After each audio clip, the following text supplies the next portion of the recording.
47, and a professor here, Dr.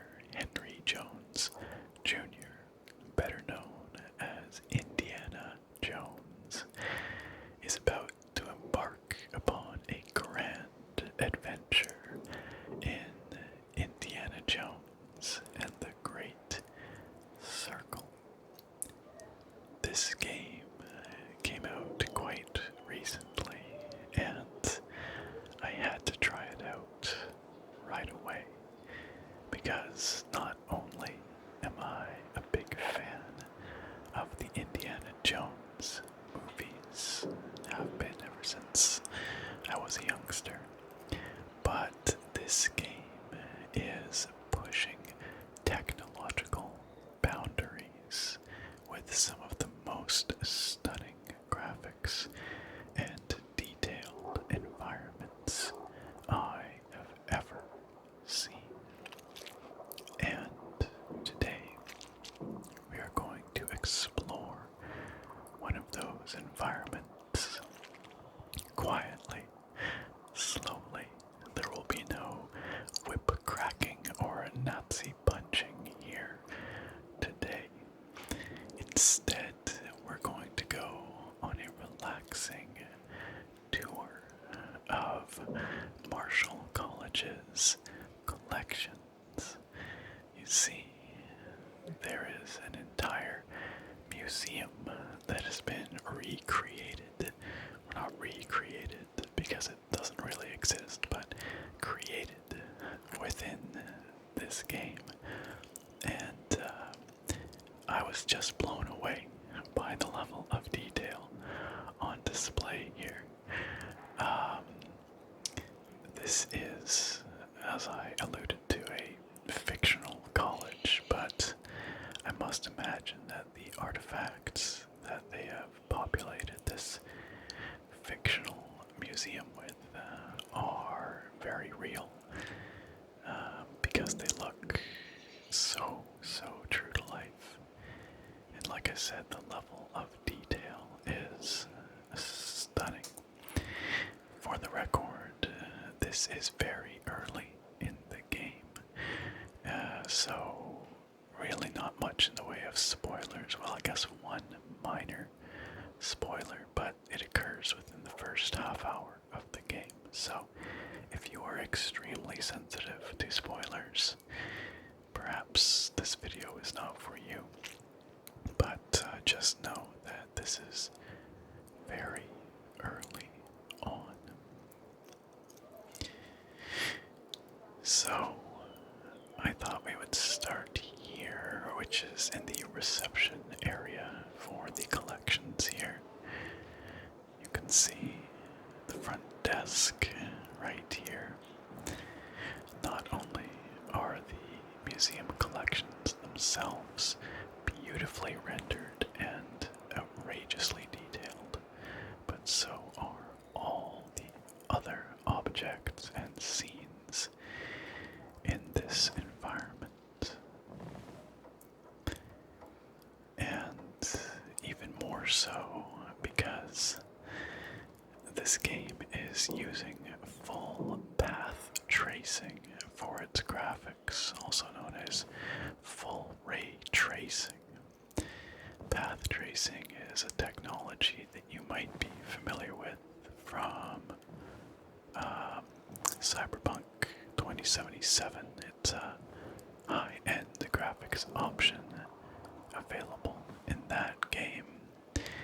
And essentially what it does is it traces rays of light all around every scene. It bounces them all around the scene, and all of the lighting effects, including the direct lighting, the ambient occlusion, the reflections and refractions, and of course the global illumination, all of them are rendered in this way, which makes for an incredibly physically accurate and realistic look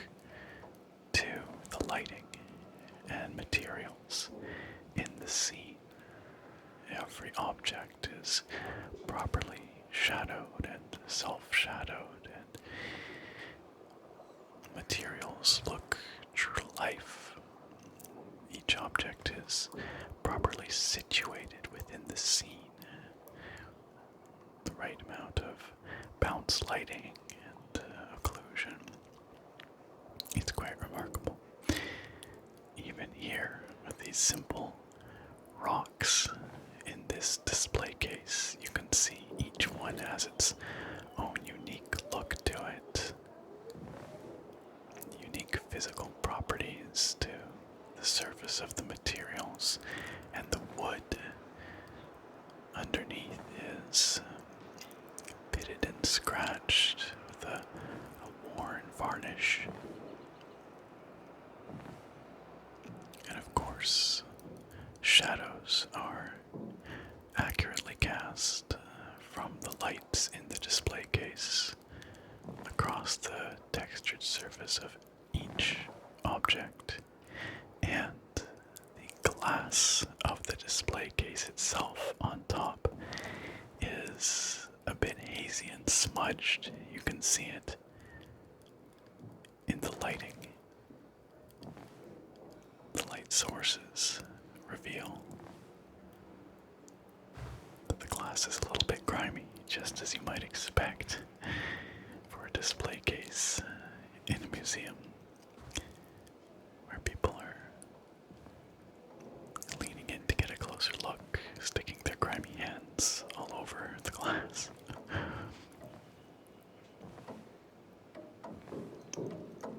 In addition to the stunning visuals and physically accurate lighting, we also have a deeply immersive, though very subtle, soundscape here. From the gentle ticking of a clock on the wall to the chirping of birds outside. And of course, Indy's footsteps across the various surfaces. Here we have a bucket of water that's been spilled. We can hear, as we step through it, we can hear it splashing. In addition to the footfalls on the parquet floor.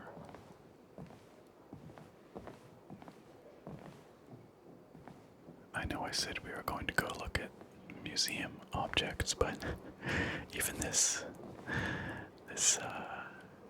reception room here, entry hall, is just stunning. Look at this, the individual fibers in this rug, the pile of the rug is meticulously modeled. Every single fiber is accurately lit and self-shadowed. Just unbelievable. I've never seen anything like this before.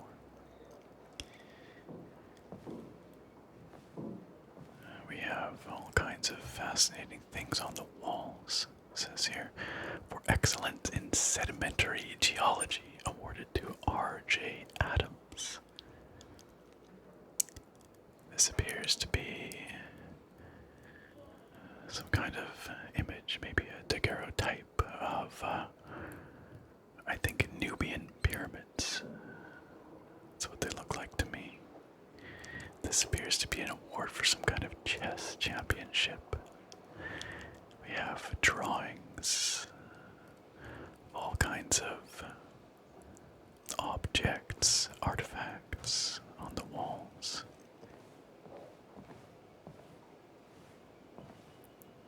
This cluttered looking bookshelf is very cozy, and the quality of the textures and materials is just unbelievable. Every single book, the spine of each book has a legible title.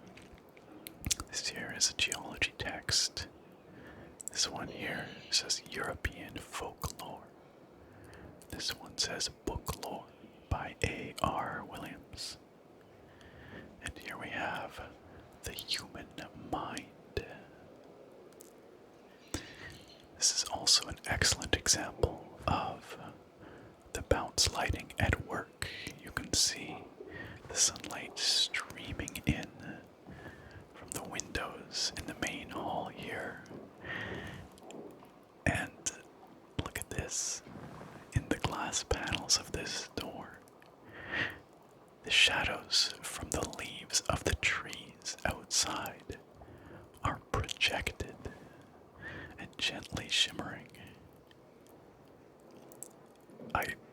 That is stunning. I'm simply in awe of just how physically accurate the lighting here is. But then that lighting projects down onto the floor, spills into this room, and then bounces off that floor to subtly illuminate this bookshelf that we were looking at here. All this indirect bounce lighting illuminating the spines of those books we were examining. Just brilliant. Even the woodwork is absurdly detailed here. Specular reflections on the anthropology and natural science placard above the door there. Okay, I'll stop. I'll stop oohing and awing over the lighting. We should get into the main hall there, but this is just spectacular. Asset quality is unbelievable. The lighting quality is even more unbelievable.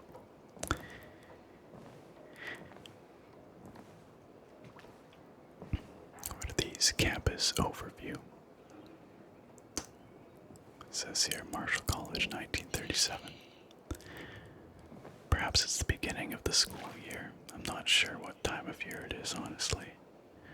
Or maybe they just have them there because visitors will be coming in this way to visit the collections. Look at, watch the light accurately reflect off the edges of this broken pane of glass.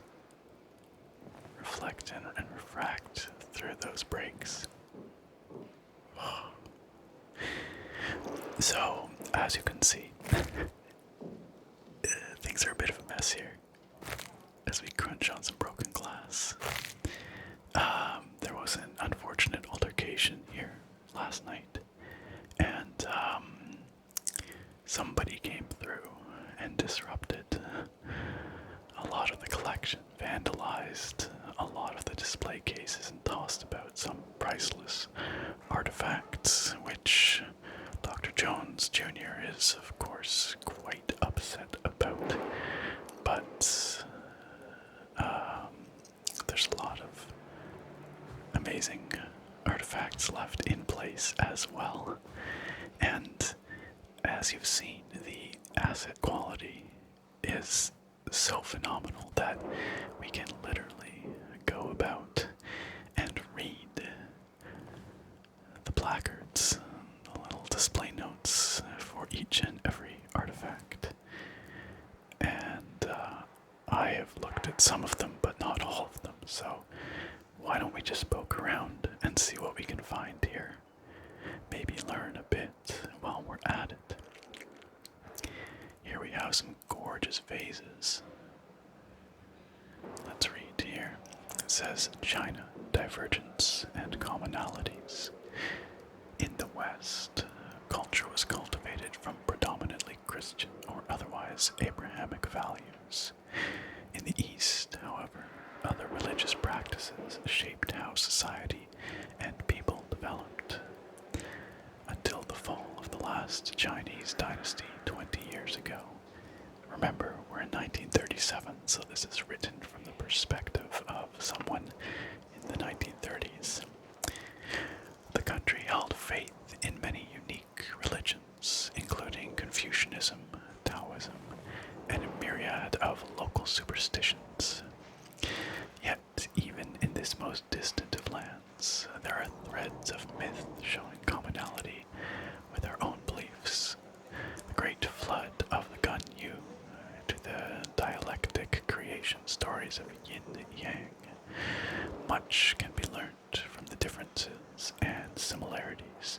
between the Christian world and beyond.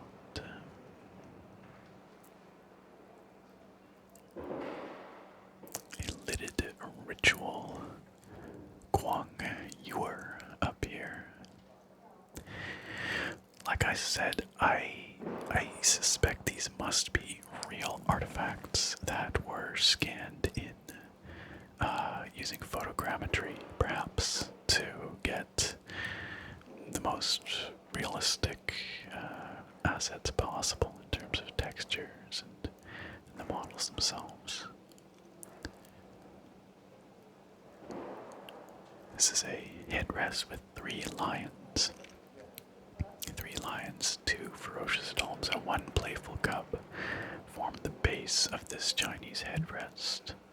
Often found at burial sites, headrests probably had multiple uses for their owners, but the exact origins are unknown.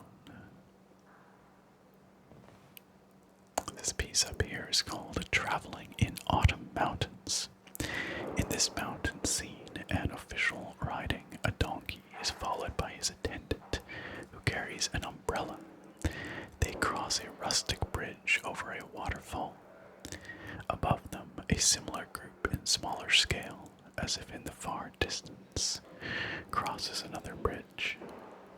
This type of jade mountain had its beginnings in the late Ming period. And of course, as we're appreciating the artifacts in the display cases, we can see the windows of the display hall here accurately reflected in the glass of the display case. And look, again, we've got some dust and grime on the glass itself. Like, you can see swirls where it's clearly been wiped at one point to clean it, but leaving behind some clouding, some swirls. The attention to detail is exquisite. Like I said, I don't think I've ever seen anything like it before. Truly breathtaking. Someone had to hand place all of this to create this whole space. Well, many someones probably. Here we have some objects from 14th to 16th century Thailand. A Kalong vase. Kalong wares are noteworthy for their painterly underglaze designs, with loose brush strokes evocatively conjuring the natural world. Here, the bulbous body of the vase features a fish darting in a sea of water plants, and the dish presents an abstract motif the Thai call black crow. I think that's that one in the back there.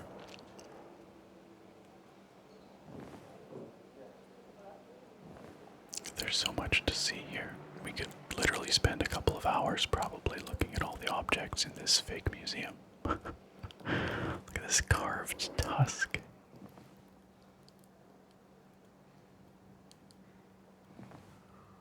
I think it says Edo tusk. Chinese, evidently. I would love to know where all these actual artifacts reside. Probably drawn from a variety of museums. Now this one looks familiar. I feel like I've seen this artifact or something very similar before. 1st to 2nd century China. Celestial horse. Bronze horses such as this one were placed in elaborately furnished aristocratic tombs and were meant to provide transportation for the deceased in the afterlife. There you go. So it's a whole class of artifact. This spirited horse, a blend of ideal and real in its modeling, captures the spirit of the fabled celestial horses of the Han Dynasty.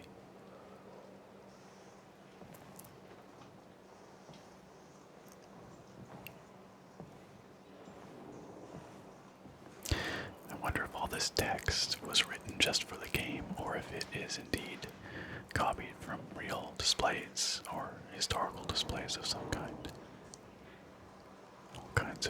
dishes here. These are Peruvian.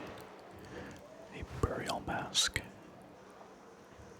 Looks like a stone axe from Chile. What's this? It's quite detailed.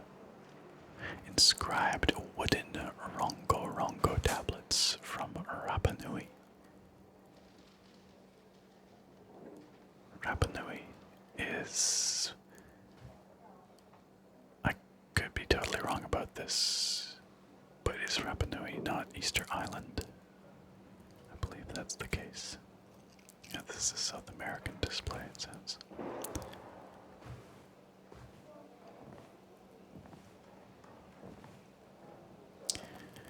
Over here, what have we got? More South American objects. Colombia. Peru. What is this? From Cameroon. Oh. Chieftain stool. So we've kind of just got a variety of things here from all around the world.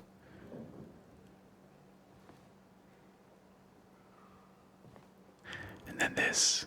This is Greek. I've seen the original of this, or at least what this is based off of, in the Louvre. Aphrodite of Milos. A plaster cast of the original.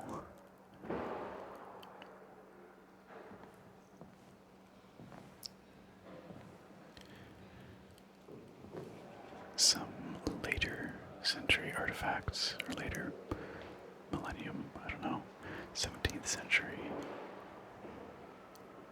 Christian relics, perhaps. Yeah, 16th century Abbot Crozier.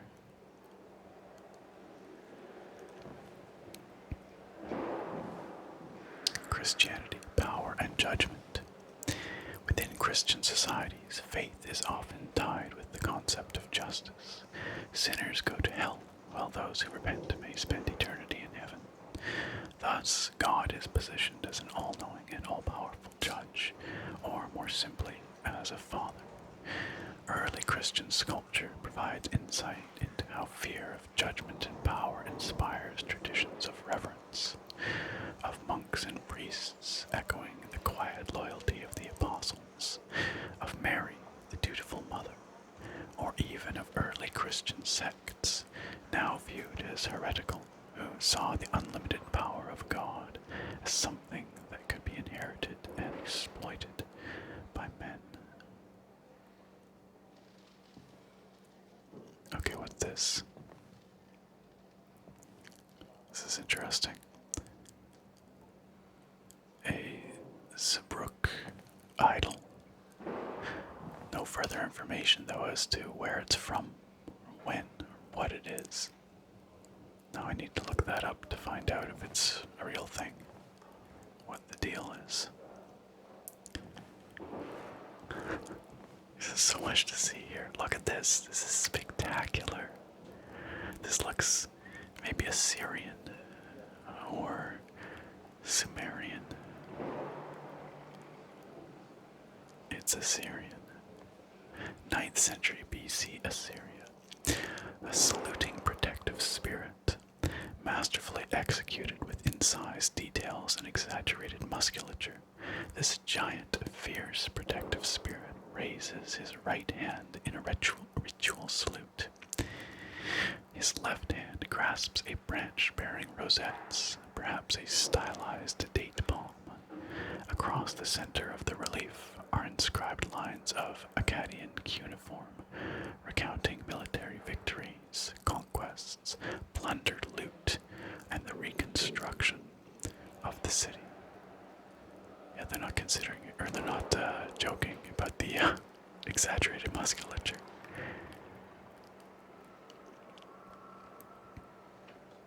Wow. Alright, well, let's go take a quick look at the other side of the room. I mean, there's all this. Look at these. It's like an owl.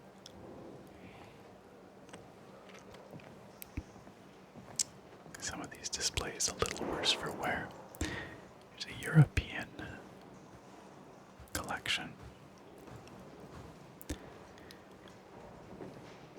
I find museums so cozy, and universities for that matter. I I spent a lot of time at both as a kid. Um, my dad is an academic, and so places like this just feel very homey. They remind me of my childhood in a way. Um, so this feels very cozy. You know, all the smashed glass and whatnot aside. We've got some Greek vases.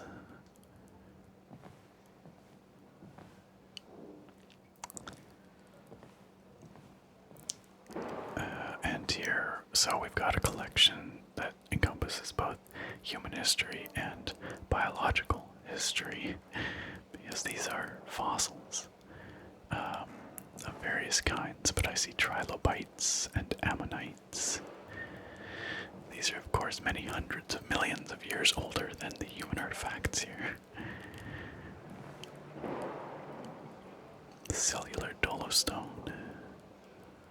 That's a trilobite. Trilobite.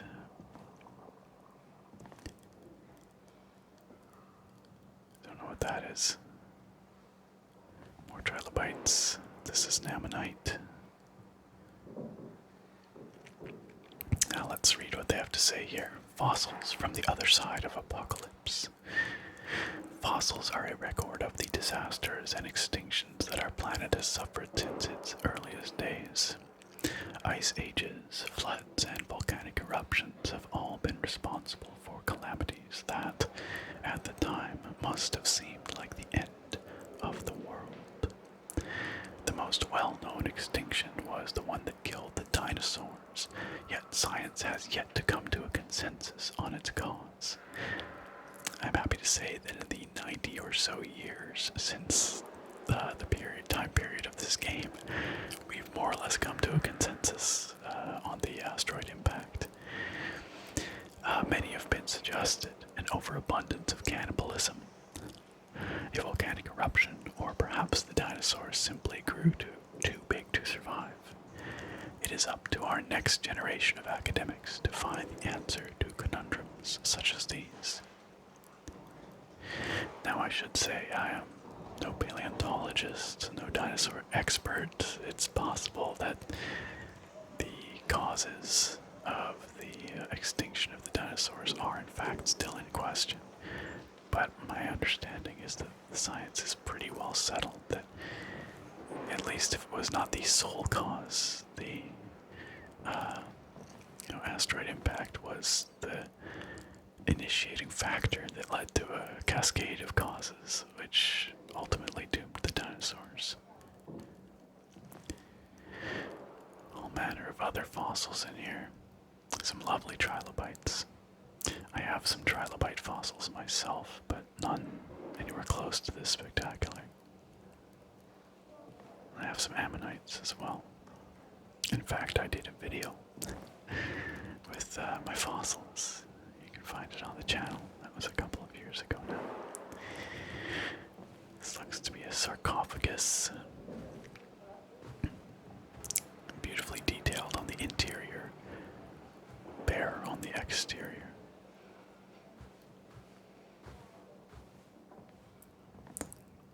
More rock samples. God, did they seriously just go and scan like 50 different individual rocks? Because these look like different rocks than the ones we saw out in the entrance hall. The number of unique assets in this, like, opening part of the game alone is staggering. Just staggering. All these paintings, unique, each of them. I haven't seen one repeated yet.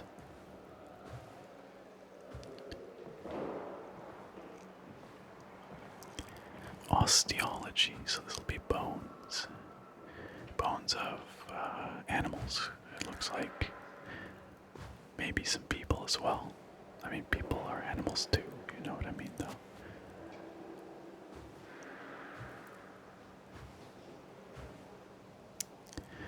Like, I genuinely just want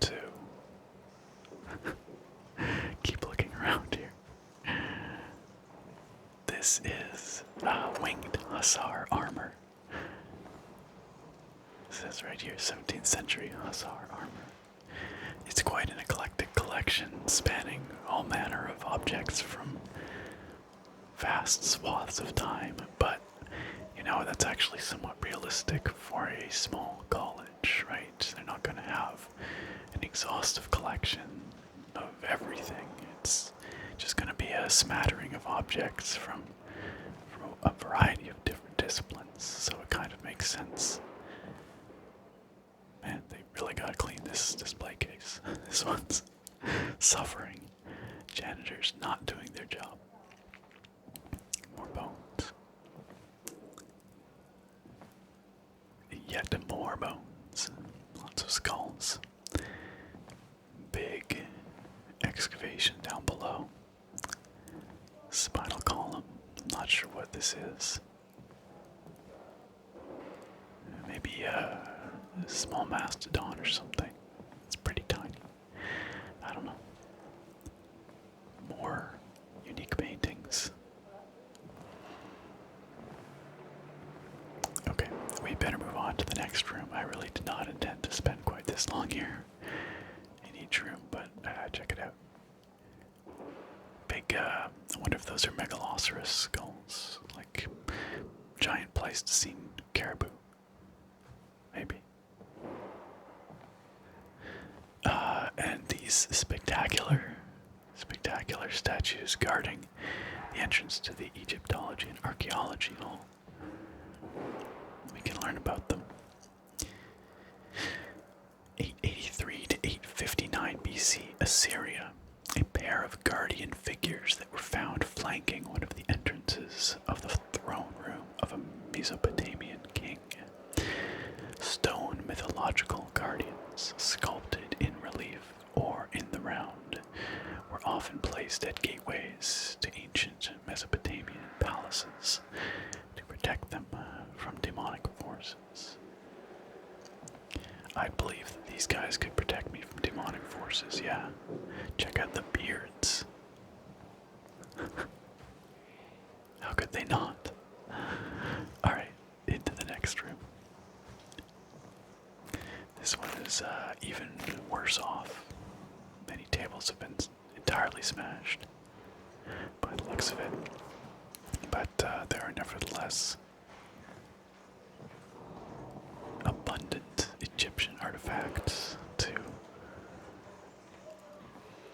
ogle at. Ancient Egypt gods and creatures. Look at the detail in these models. Look at that disc up there. Again, the asset quality is just mind-blowing. I clearly have not played very far into the game, but like, if all of the game is as detailed as this, like, that's unbelievable. Truly unbelievable.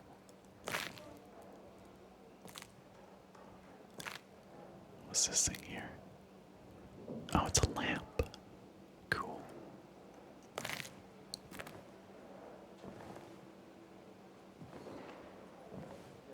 This guy is not Egyptian. Mid-17th century wooden statue depicting Saint Peter. And you can see, it's a wooden statue. Like, you can see the texture.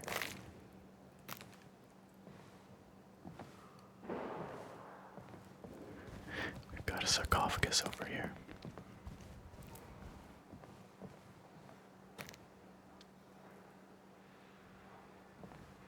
Look at that snake winding its way up the side of the sarcophagus.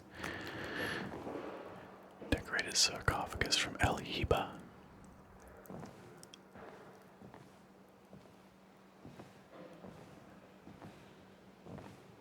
Statue depicting a ruler from 1640 BCE. The detail on these drapes. Just bursting at the seams with detail. Wow, this is cool. Look at these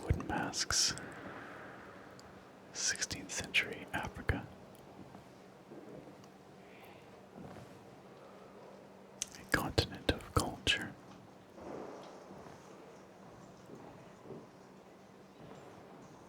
Sure, let's read it. We're in no hurry. Much is made of the influence of Christian and European values on Africa, but the influence that the art and cultures of this continent have had on us is also worthy of study. The Moors of Maghreb once ruled much of Western Europe, after all, and their influence can still be seen from Spain to Italy.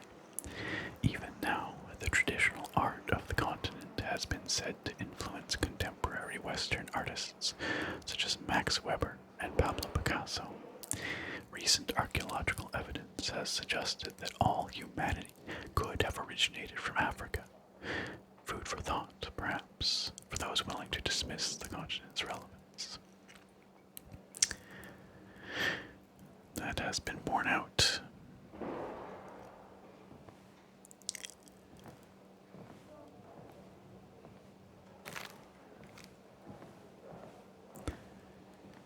A bunch more sarcophagi and mummies.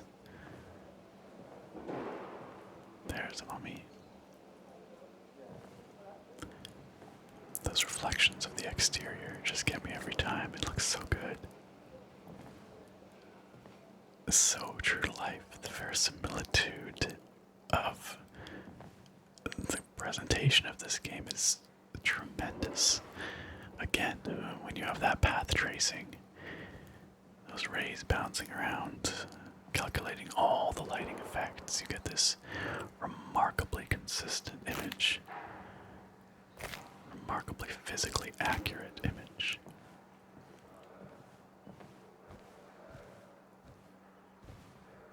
All kinds of canoptic jars, I believe. Canopic, pardon me. These would be the jars that they would put the organs of the mummies in when they were removing the organs during the mummification process.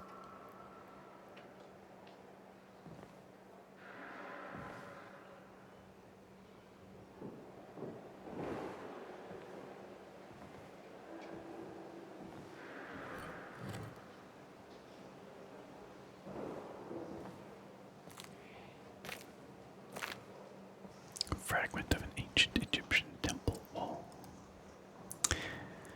Just a big old slab of rock. Oh, the tops of some columns here. Temple capitals. What's this? Current exhibitions. The afterlife in art and archaeology. So maybe this is a traveling exhibit. Egyptology and archaeology wing. Animalia and man in the anthropology and natural science wing. Upcoming exhibitions. Mesopotamian pottery, ancient traps and weapons, and biblical myths. Those all sound fascinating. I would 1,000% come back to see all of those. Alright, well, we have pored over the details of these display halls here. Look at the motes of dust caught in the shafts of light coming down from the windows. But the rest of this building itself is equally impressive. The details in the architecture, the sense of place in the hallways. There's a few other displays scattered around here too, so why don't we just take a little stroll through the halls here and just soak up some more of the remarkable atmosphere that the developer has conjured up here. The developer being Machine Games, by the way. They have the Wolfenstein games, the modern ones at least. Even this janitor's closet looks incredible. Like, everything looks amazing. Spectacular attention to detail throughout. It really makes you feel like you are transported into a 1930s college. I never experienced a 1930s college, but it's a funny thing, you know, even in the later part, the dying years of the 20th century, you still got faint whispers, you know, hints of the past of these places. When you visited a university or college, walked the halls, there's a feeling of old academia in many of these old buildings. The echoes of the past that reverberate through time down the halls. You can get a sense of the history of the place. I remember where I did my undergrad, there was a building, chemistry building, that I think was probably built in the 1950s, maybe, but it felt like old school science, like old school chemistry. I think some of the floors and fixtures and things were probably original to that time, and it just felt and smelled and looked like old school science. This is the infirmary.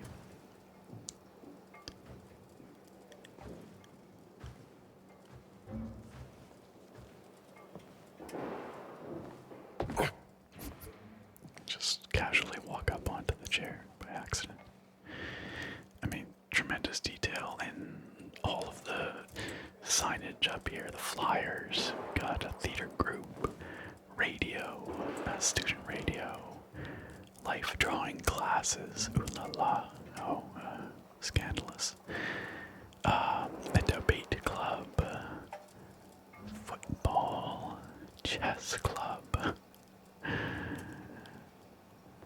school dance. Again, all these unique assets. Like I'm pretty sure every single picture and portrait up on these walls is unique. Unbelievable. Now some of these flyers are clearly repeated, but that would make sense. You know, if you're putting up flyers, you put them around on a bunch of different bulletin boards. Halloween party. Be there, 6 p.m. till late. Semester information. There you are. It looks like, yeah, we must be early in the academic year, like September maybe, or October, because, well, we got the Halloween party for one. Looks like there's a groundskeeper out here.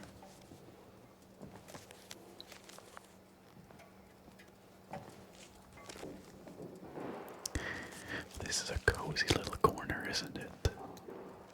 A place for students to socialize, study, relax.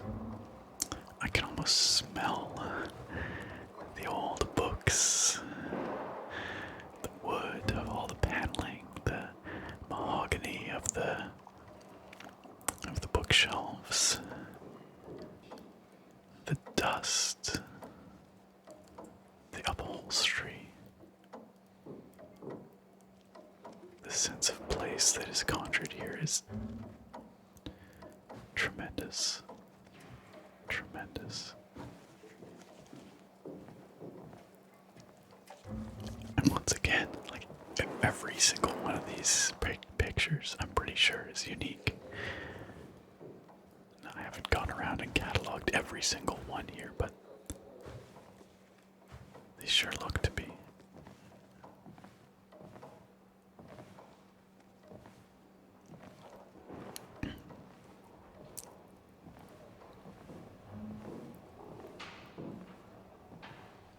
Love the way the lighting is very diffuse in the reflection on the floor. We get the texture of the wooden floor.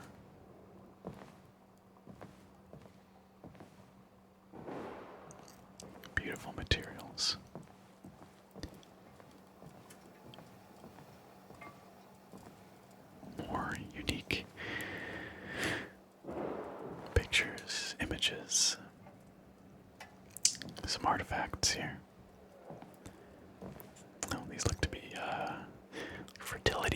walls.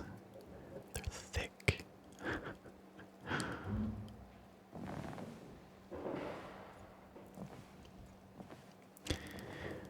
And we have a classroom.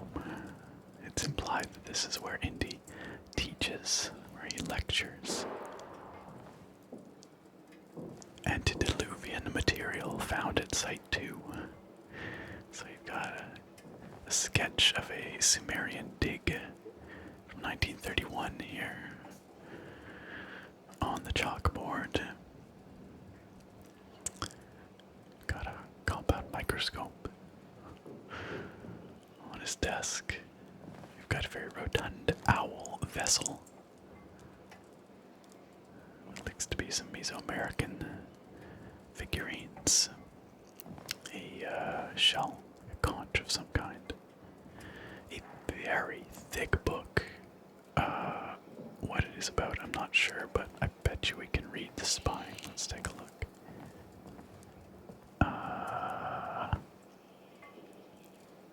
H. Tragus Stirpium. I'm not sure. 1552. It looks like it dates too. I don't know, maybe it's in Latin, I'm not sure. Hey, it's the golden idol. The golden idol that Indy recovers, let's say, from a temple in at the beginning of Raiders of the Lost Ark. You know the whole bit. Giant rolling boulder and all that. Pretty sure those are sketches of the golden idol. This game is set between the events of Raiders of the Lost Ark and The Last Crusade. Temple of Doom, of course, it precedes all of those, and this game, of course. Temple of Doom was a prequel. Love the old school projector on the little desk there.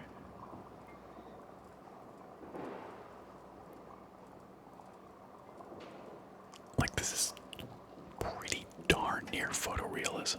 Like, we are just about there.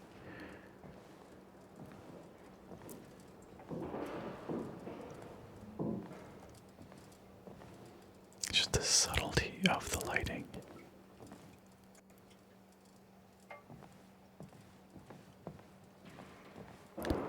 I will not stop gushing about this. It's not what you signed up for, maybe, but I just can't stop being amazed at all the incredible lighting and objects and tremendous detail. I think I've used the word tremendous a lot, but it is apt. Another very cozy corner here. This engine that's being used here is a custom engine, an in-house engine for machine games. I believe they call it Motor, but it's built on the id Tech engine developed by id, of course, and used in the recent Doom games, Doom 2016 and Doom Eternal, and soon to be Doom the Dark Ages. But the version in use here has been, customized by Machine Games, I gather, for their projects. But it's a very performant engine, despite the outrageous level of detail and extremely heavy lighting calculations going on here. It runs shockingly well, shockingly well for what it is. And I know some people were kind of doubting the performance based on the system requirements that were released before the game came out, but in practice, again, for what it's doing, it's actually pretty remarkably efficient. I'm running, of course, a 4090 in this machine, but I will say that in this environment, at least, on the RTX 4090, with every single graphical option turned up to the maximum, including full path tracing and everything, running at 4K with DLSS quality. So, you know, not native internal render, but nonetheless, I am getting about 120 FPS, which is spectacular. I mean, that's amazing. I can even run it with a DLAA, so that is native 4K, and get about 60 FPS or so in this environment. Now, it depends on where you are in the game, of course, because you know, some areas are going to be heavier than others. The starting jungle environments were quite a bit heavier, more taxing, but still, you know, well within the range of acceptable for the insane visuals they're pushing. And that's all without frame gen. Those are native frames, real frames.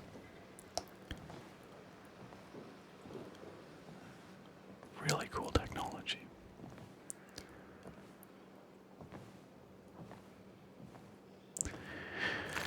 And here we've come full circle. We're back out in the display halls here, up above in the galleries. More unique assets, paintings. It's like an impressionist painting. It's like a Monet. Interestingly, the placard is missing. Look at the texture. Just look. The light above, casting light on the painting. You can see the fine detail of the texture of the strokes, the brush strokes in the oil paint, in the specular reflection. Crazy. Crazy. You like birds? We got birds too. Stuffed birds. All manner of birds. An owl here, and looks to be a raven, some kind of hawk, raptor of some sort, anyway. Or small eagle, I guess. I think it's a hawk. Shells of all manner.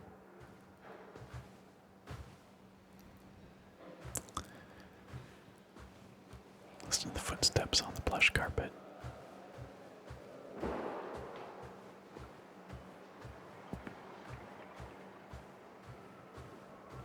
Such subtle soundscape work as well, but it perfectly captures the feel and sounds of a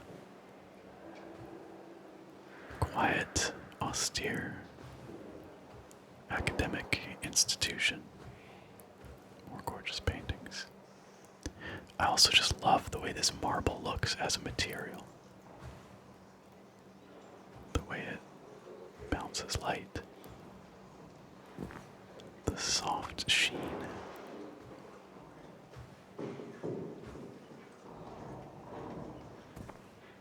Look at that. Alright, well, friends, we have to end this sometime. And I guess now's the time. This ended up being way longer than I had planned because I just can't stop gushing over how unbelievable this game looks. Now, of course, graphics aren't everything, but by all accounts, the game's actually really good too. Look at these vaulted ceilings. The detail on that central rosette there. The coppered paneling. Anyway, I look forward to playing more of it, and I'll let you guys know if you're curious what I think of it. But for now, this is where we will leave off. Now, if you enjoyed this, if you would like to see more of this game, other environments, perhaps around the world, because this is a globe-trotting adventure with Indiana Jones, please do let me know down in the comments. I would be happy to experience more of this game with you, and I'm sure there are spectacular things to see further into the game. So, thank you so much for joining me, my friends. I do hope you found this interesting. It's a technical showpiece, an incredible achievement by the level designers and all the technical artists who worked on this. But I also hope you found it relaxing, and I look very forward to having you back here next time. Farewell for now, my friends. And just like the museum in this video is full of priceless treasures, this channel also has many priceless treasures, and you can see their names right here. That's right, I'm talking about this channel's incredible supporters. Is that too cheesy? Is that too corny? I don't care. We're going with it. These people are amazing, and I appreciate them so very much. They allow me the freedom and the flexibility to make the kinds of videos that I enjoy making the most, and that you hopefully enjoy watching the most. Like this video that you hopefully just watched. It'd be kind of weird if you didn't watch it, and you just came to the end here for this part. Not that I'm judging, mind you, but honestly, these folks do make a difference. They give me that freedom from the vagaries of YouTube ad revenue and, sponsorships and that sort of thing. So I cannot thank them enough, which is why I thank them in every single video, just like this.